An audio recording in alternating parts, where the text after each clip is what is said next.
സ്വന്തം സഹോദരനെ അയാളുടെ സ്വത്തുക്കൾ കൈക്കലാക്കാൻ വേണ്ടി കഠാര ഇറക്കി കൊന്നത്. ആ കുറ്റം കൊല്ലപ്പെട്ടയാളിന്റെ 13 വയസ്സുകാരൻ മകന്റെ തലയിൽ കെട്ടിവെച്ച് അവനെ തുറുങ്കിലടപ്പിച്ചത്. 4 ആളെ സാക്ഷി നിർത്തി വിവാഹം കഴിച്ച സ്ത്രീയെ, അവരുടെ മരണം കൊണ്ട് അനാഥനായ മകനെ അറിയില്ല എന്ന് പറഞ്ഞത്, ആ മകനെ തല്ലി ഓടിച്ചത്. മണ്ണിനും പെണ്ണിനും വേണ്ടി നടത്തിയ അധമവൃത്തികൾ. അങ്ങനെ ഒരു പുരുഷായുസിൽ അസാധ്യമായ കുറ്റകൃത്യങ്ങളുടെ നിരന്തര ചെയ്തികൾ. സർവസാക്ഷിയായ സൂര്യൻ കേളുച്ചാരോട് ചോദിക്കുന്നതായി പുള്ളിക്കാരന് തോന്നി. എന്താടോ കേളു നീ ഇങ്ങനെ? ഒരു തെറ്റിനെങ്കിലും പ്രായശ്ചിത്തം ചെയ്ത്, ഒരു സത്യമെങ്കിലും പറഞ്ഞ്, ഒരാൾക്കെങ്കിലും നന്മ ചെയ്ത്, ഒരു ദിവസമെങ്കിലും മനുഷ്യനായി ഉറങ്ങാനും ഉണരുവാനും കഴിയില്ലേ നിനക്ക്? കേളുച്ചാരുടെ തലയിൽ ബോധത്തിന്റെ വിളക്ക് തെളിഞ്ഞു. ഒരു നാൾ ദൈവത്തിന്റെ വിചാരിപ്പ് മുറിയിലേക്ക് കടന്നു ചെല്ലുമ്പോൾ കയ്യിൽ കരുതാൻ കൂട്ടിവെച്ച പണച്ചാക്കുകൾ കൂടെ ഉണ്ടാവില്ല.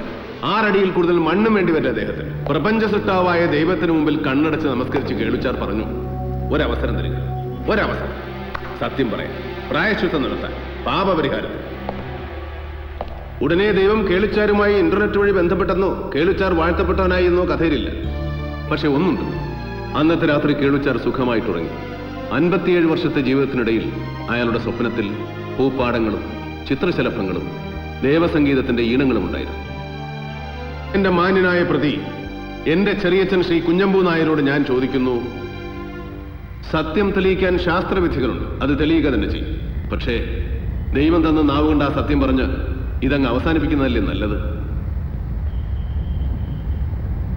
ആ നിൽക്കുന്ന ആലി എന്ന രാഘവൻ നിങ്ങളുടെ മകനാണ്, അല്ലേ?